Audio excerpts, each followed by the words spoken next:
So insight number 11, sexually explicit material presented in books, magazines, phone services, toys, and movies often twist and exaggerate the role of sex. Many who are sexually explicit entice to create a craving for their products. Many people's minds are influenced to think of sex with great craving.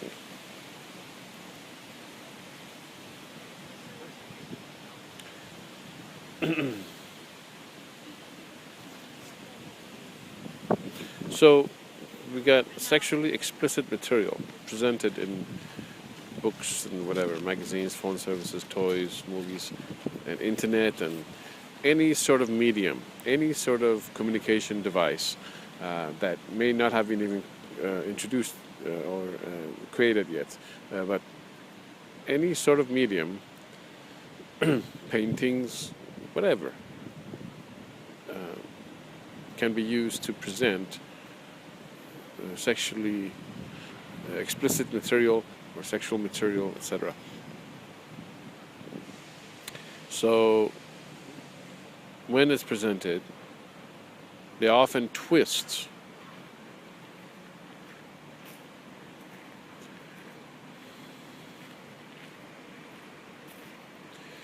and exaggerate. The twist is very interesting. You see how you have pasta and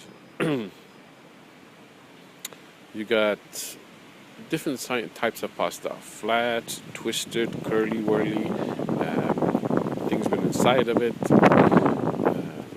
Each pasta, the pasta is the same, generally speaking. It's the shape that is different. Spaghetti. And so when you're engaged in eating this pasta, which is twisted, all kinds of shapes and sizes and thicknesses, and even spaghetti has very thin angel hair spaghetti, and thicker, and and then you have Chinese noodles that are different, so each one is different, has their own shape, and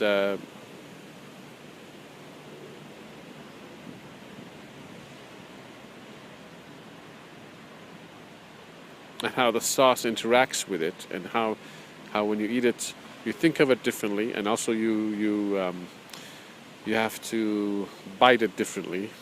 In other words, you get a different experience when you eat spaghetti. Often you slurp it up, as in you suck it up like that. You don't do that to other pasta dishes, So you generally bite it and eat it, and so it's different. It's different how it interacts with you inside your mouth. So in the same way, it's like mental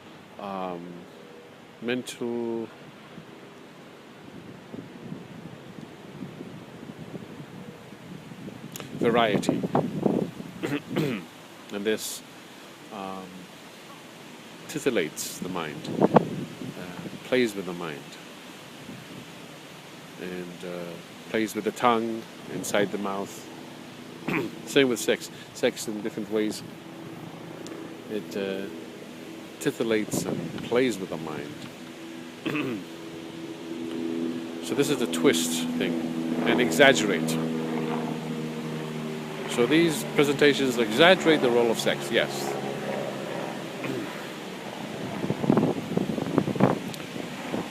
And this insight mainly deals with craving, allowing you to see how much craving is a part of it. It's not only exaggerated, but also there is great craving.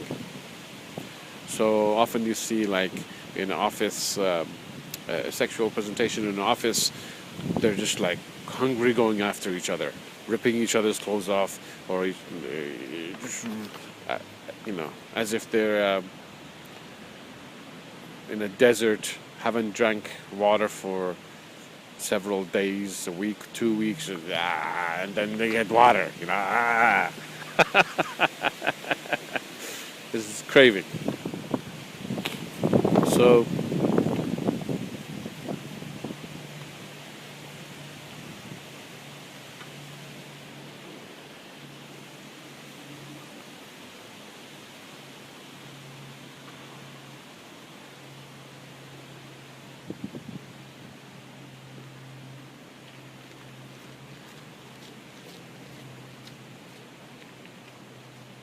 Yeah, so here I'm going to read something from the explanation regarding the craving. Many people believe the manipulator's visual portrayal of sex because people have no significant alternative view on sex being presented to them. So, you have no idea about sex, so you get most of your ideas on sex from what is presented to you, you know. Um, their visual portrayal. You can be with your partner. You can be with your partner without the rushing feeling,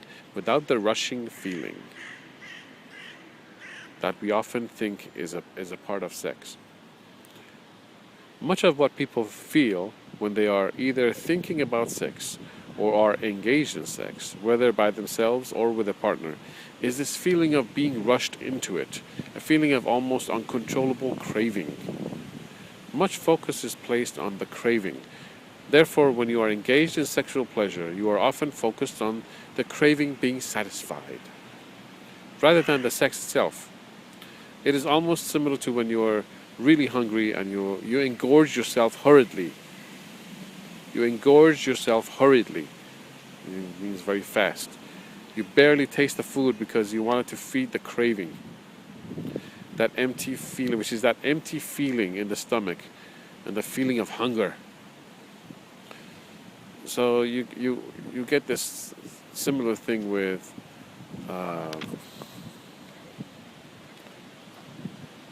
food when you're really hungry and you engorge yourself. You barely taste the food. Often people who engorge themselves, they don't really taste it that much. They taste it, but not too much, not adequately enough. No, it's not in a moderate way. It's just and it's down it goes. And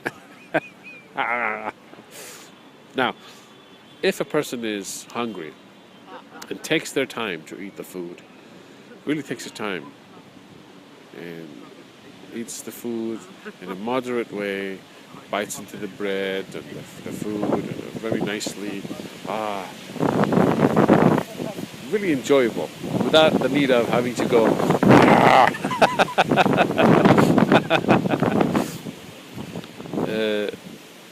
yeah.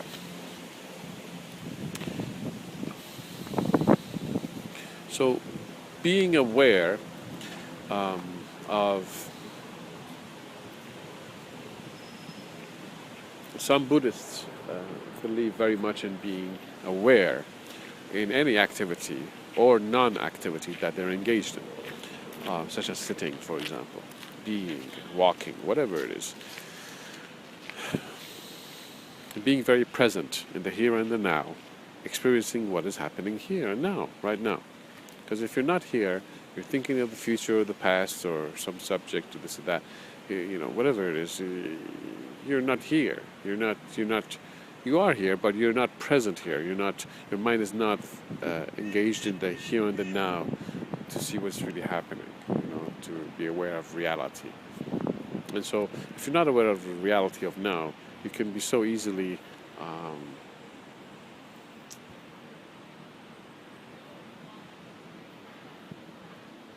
fixed. You can be so easily raptured, engaged in, immersed in illusion or thoughts, ideas, this and that, whatever it is, but not reality. So you want to be focused on reality, and this craving, you can get away from it and really enjoy the activity that you're engaged in without having to have the craving. Meaning, to have, you can have the craving, but you could go ahead and engage in it in a moderate way, and you really get to taste the food and enjoy it much more. See, when a person engages in just like engorging a lot of food, often what happens is that they finish the food and they say, I didn't really enjoy it much. I didn't taste it that much. Their experience of taste and satisfaction, the mental satisfaction and the taste satisfaction of food is very minimal. It could be maybe 1 minute or less of it. 2 minutes. But if you're really focused on what you're eating, and within the 15 minutes that you're eating, taking the time to really taste, then you actually get a 15 minutes worth of time of taste and satisfaction, rather than just 2 minutes where you're just engorging.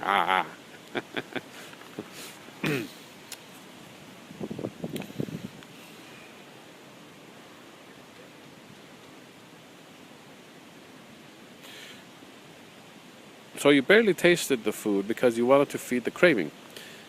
Yeah. It is good to eat food, whether one has the craving or not, in a quiet and calm manner, meaning actually taking the time to enjoy and be conscious of every bite, taste fully, and chew. The same is true with sex.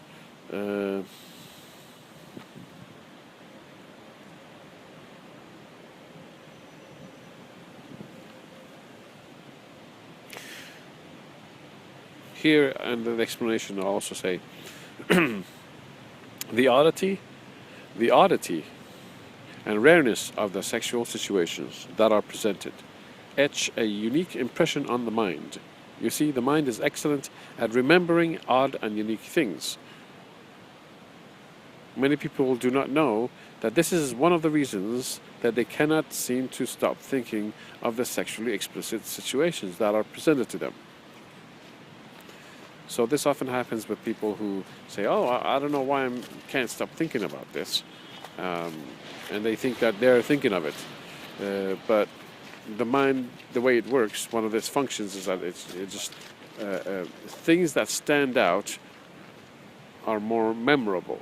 It's just the way things are. It makes a bigger impression.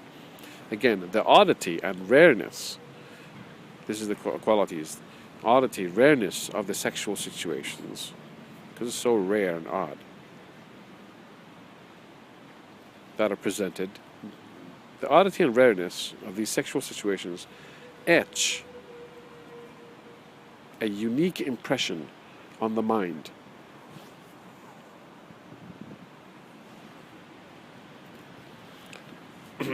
Etch is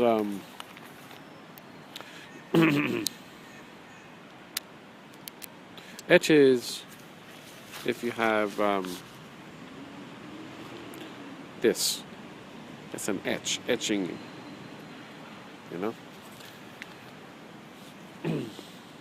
So it definitely etches, makes an imprint on the mind, you know. Makes an imprint, memorable imprint, because it's so unique and odd. And if you think to your life about, excuse me, about various episodes in your life, you will remember the things that were very odd, strange. You don't remember the regular everyday things. You can't distinguish one day from the other if you're doing the same thing, you know. So, but generally speaking, so you'll remember in your past things, activities, or events that happened, or places and people you saw that were unique, very strange, odd, different, you know, unique interactions. So you remember that. It's memorable. It's the way things are. And so same with sex. Sexual presentations that are presented to you and they're so odd and rare, well, you can't stop thinking about them because they're so strange and odd.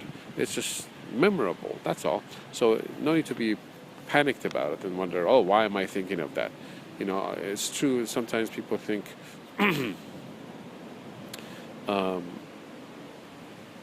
of some gross or sexual episodes that they don't want to engage in. They don't want to. They don't find it pleasurable. They don't find it. They don't want to engage in that. But it comes up to their mind once they've seen it once or they've heard it. They may think about it and they wonder, why am I thinking of that? And they might think, oh, maybe I should get into that because I'm thinking of it. Why am I thinking of it? Am I this type of person that thinks of such things? No, it's just that it's memorable, it's unique, it's odd, and you remember it. Once you understand this, you're more at ease about it. Doesn't bug the hell out of you. It's like seeing a pink elephant in a tutu, or an elephant in a tutu. It's a hard image to get out of your mind.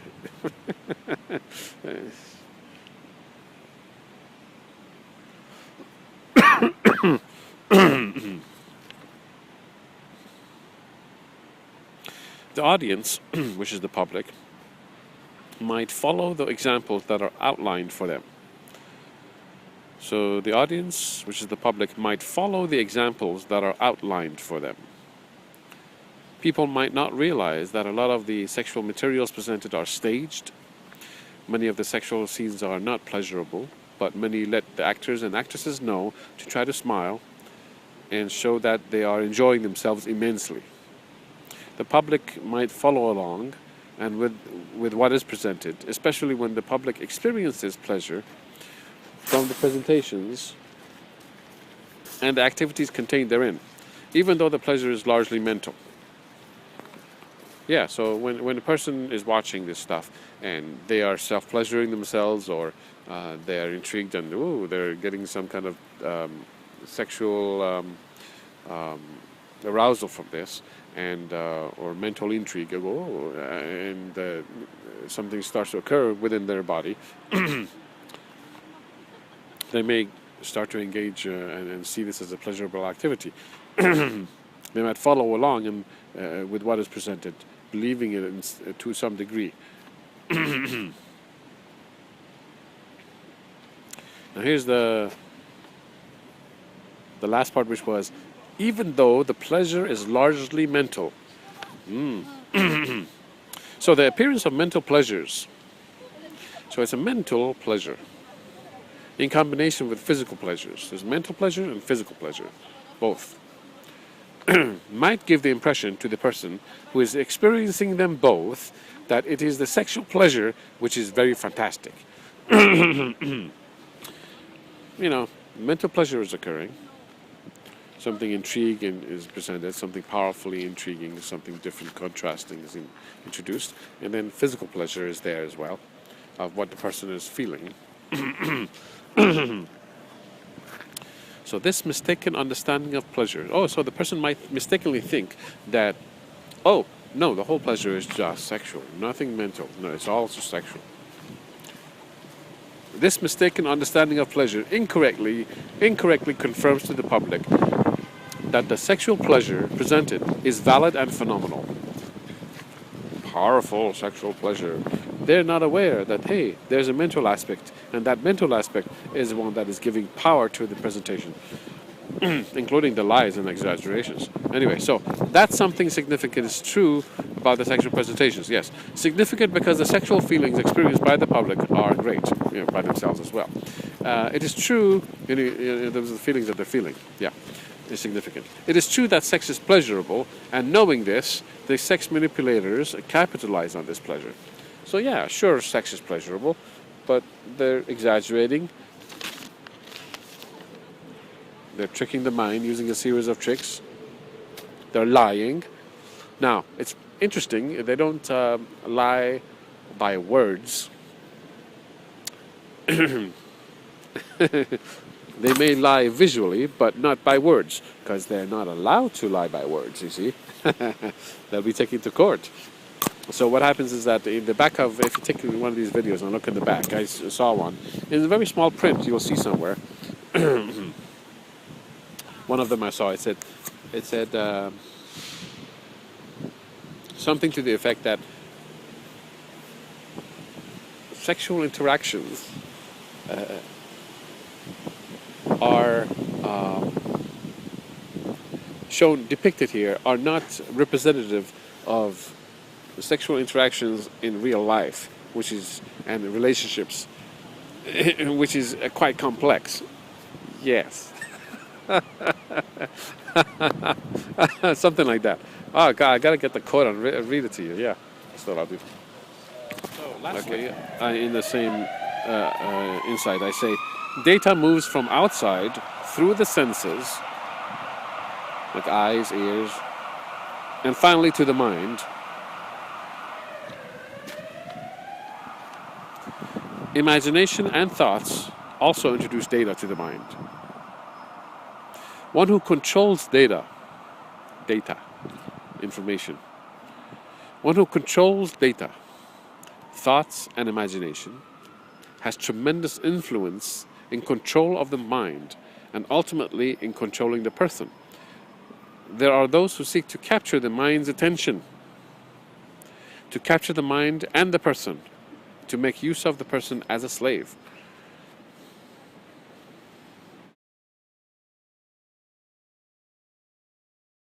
Insight number 12. Now I shall mention some of the techniques by which the mind is captured. Understanding the process is important if you want to be released from it. Explanation. As you know, in many instances, to solve a problem, the problem has to be understood. This method of problem solving is also relevant to the problem of sexual fixations. Sex, shrouded in mystery, is made more powerful because no one knows how to combat the unknown. Again, sex, which is shrouded in mystery, is made more powerful because no one knows how to combat the unknown. How will you fight an unknown enemy? The way to beat an enemy is to study the enemy, learn about the enemy, and then you can figure out how to defeat the enemy. If you're combating something which is unknown, good luck. You will not be able to defeat it because you don't even know what it is. So the way to win this is to really understand. And here we're going to go through the techniques.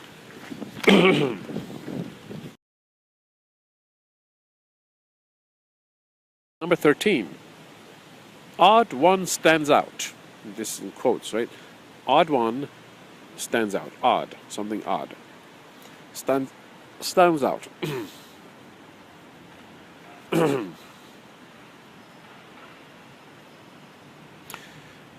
This concept is a very important principle of the mind. Odd one stands out is a very important principle of the mind. Much of the time, your mind focuses on things that stand out, be it color, size, sound, etc. The one who controls the oddities can capture your mind, and therefore capture you. You know? You have to be aware of this. This is very powerful stuff. As you know, something that's odd stands out, grabs your attention. Now suddenly, whatever you were doing, thinking, wherever you were going, you've stopped all that, focusing on the subject at hand, the oddity. The one who controls the oddity controls you because he's grabbed your attention of the mind, and now they have potential to control you. That's why some people, like when some couples, when they go to couples, even this happens to couples as well. When they go to a gas station, they pull up. They have the kids in the back. They bring them out, or whatever it is. They buy whatever they need to do. They get in the car. They pump the gas, and they go. And they have left the kids behind. Accidentally, they forgot the kids. How could they forget their kids? Now, if this can happen accidentally, because the person is engaged in, oh, let me pump the gas. How much is the gas? Are we going to get some snacks? Come on, kids, let's go. What do you want to get? This, that, and snacks. Pay for it. Make sure I got the right amount of change. I'll get in the car. I don't want to be late. Da-da-da. Pump gas. The gas tank is out. Yeah, okay, very good. Gonna go. Very good. No cars in the way. See, all these things are engaging the mind, and each one of them is a very limited perspective. It's not the whole perspective. It's, the gas, the this, the that. You have to be focused, and it's a flammable liquid, So many things like this. Car driving, all these things. Now, the person's reality is altered. Going from this limited perspective, food, gas, driving, time, change. Did I get my change right? How much am I giving him? Everything's right. Did I take the gas tank out? Oh, so many things involved. And then the kid is lost in this reality. The potential is great. This happens in shopping places as well.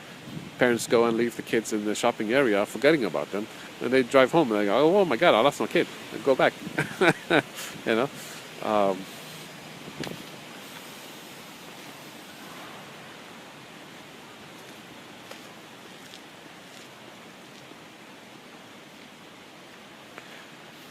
So, yes, it seems like a simple thing. Odd things stand out. Yeah, but here when you go to the technical details of it, you go, whoa, this is big, big, big time stuff. Which is capturing the attention of the mind. Now the attention is diverted. One now focused on this. Now the person can manipulate the person, feed them misinformation, whatever, because they've captured their attention.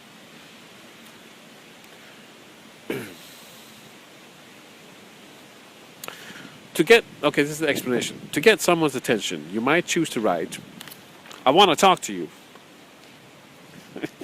This is the principle of the odd one stands out. Your mind, much of the time, focuses on things that stand out, be it color, size, sound, etc. Many present a way of life as fun, meaning enjoyable or pleasurable. They overemphasize the fun and de-emphasize the disadvantages of that way of life. You might believe their vision of reality, which they painted for you.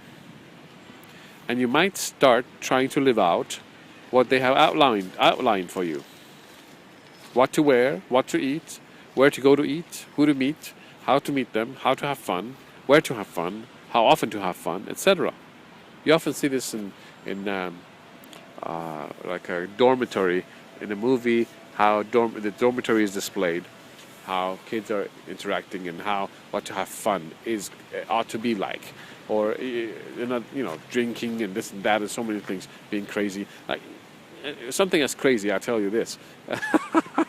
You see these big, what do you call those things? Clubs you go to, and they're just jam-packed with people, and they're supposedly dancing, right? Now, they're jam-packed. A lot of them are just jam-packed. Hardly any space to move, Really, just hardly any space to move, Now, is that really enjoyable? Or is it just a pretense? I think it's the pretense. Come on. You go to this place and you can't really dance. You're packed in there. You can't really dance. You're just pretending to have a good time. You're pretending. What's so fun about it? Jam-packed. You can't even dance. You can't dance. It's a dance place. You can't dance. And you got no space to dance. Talk about space. You want to talk to your partner, your friend that you went out with, you can't. You can hardly hear what they're saying. You can't. Ridiculous. So it's like they're presenting a way of life, a way of being, an activity, and they're showing you where to have it, how to do it, how often to do it. This is the way to do it, and they're pretending that it's really enjoyable. No, let's be serious and be serious. If you want to really have good fun, why don't you have good fun? Something that you really enjoy, rather than be jam-packed with a whole bunch of people that are complete strangers. Jam-packed, and violence breaks out. Crazy stuff. Violence breaks out. Crazy. Anyway.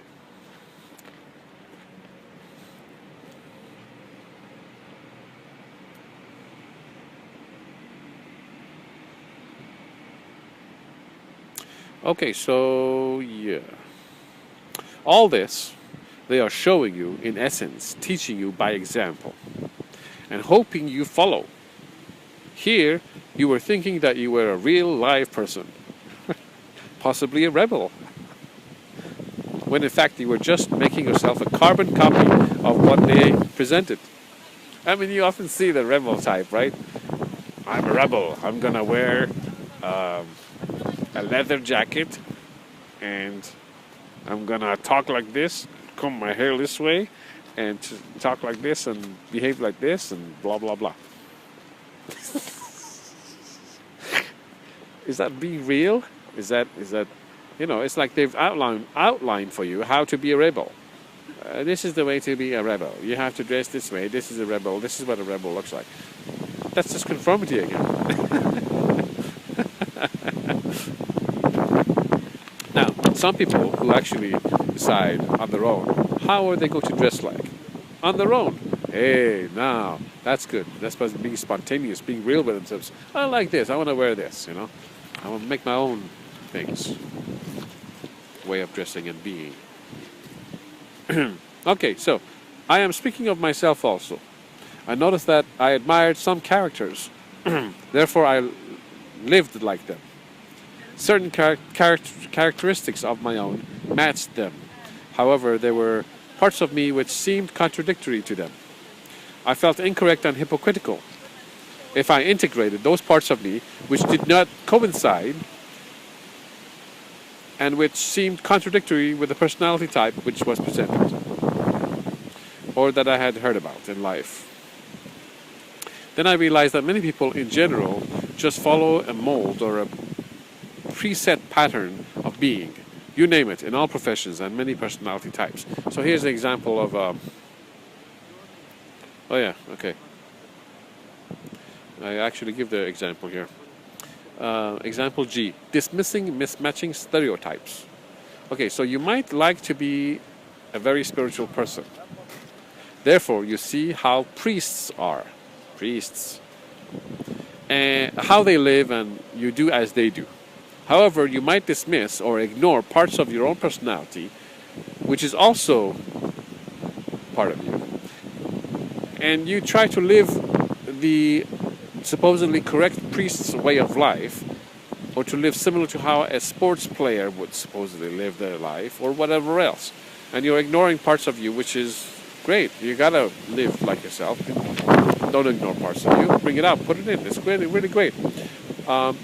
You often see a person who's spiritual, who truly is spiritual, and they're not fake. They laugh, they joke around, have fun, genuine, they're at ease with themselves and with you, Like you could look at the Dalai Lama. When the Dalai Lama is interacting with somebody, like for example, he was with Russell Brand. I remember a video of them on YouTube, and he's joking with Russell Brand back and forth. He's good, very relaxed.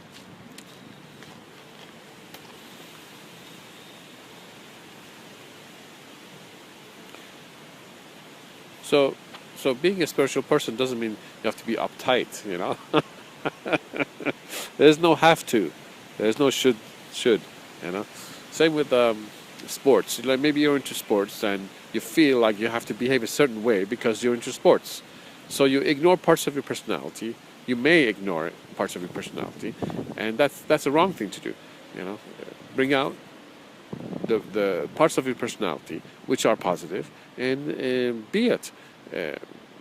Some people might say, "Oh, this guy, he's a sports guy, but he's talking like this about that and whatever." Right? Like you could be talking quite intellectually about whatever subject area, and the people are puzzled. How come this guy, he's into sports, but he's talking about intellectual stuff? How come? What, is there a mold?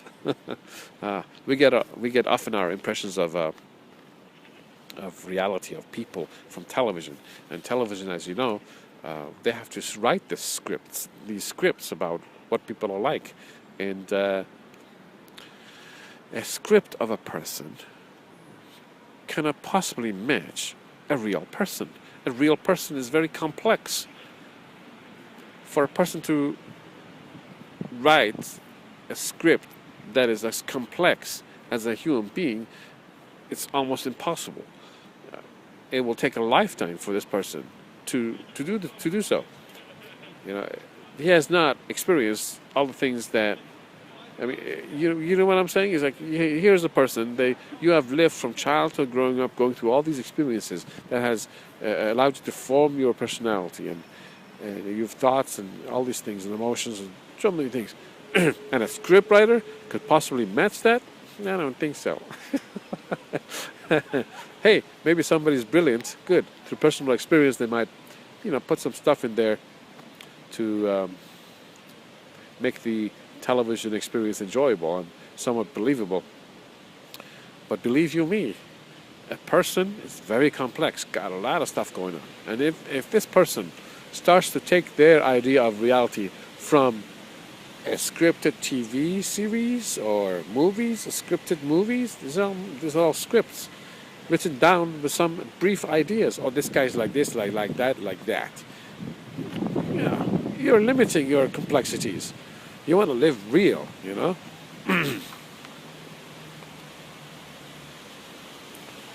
Yeah, live real. Come out and shine, you know? Show the world what reality is like. Yeah.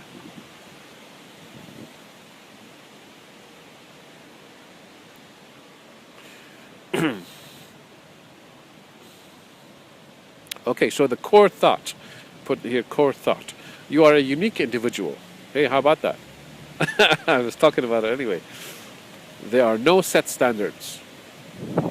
Your personality and your true self is composed of combinations of various likes, dislikes, and ways of being that might not have any match anywhere in existence. How about that?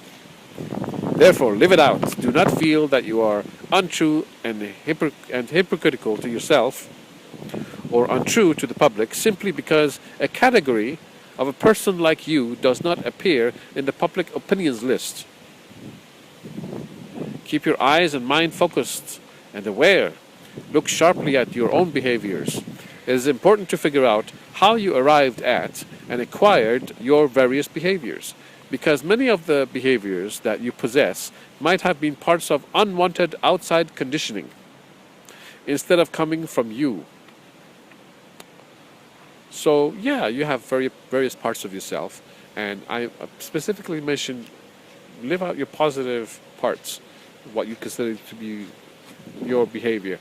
Positive parts. Negative parts, notice them and say, try to figure out how to solve them, you know. Don't be negative.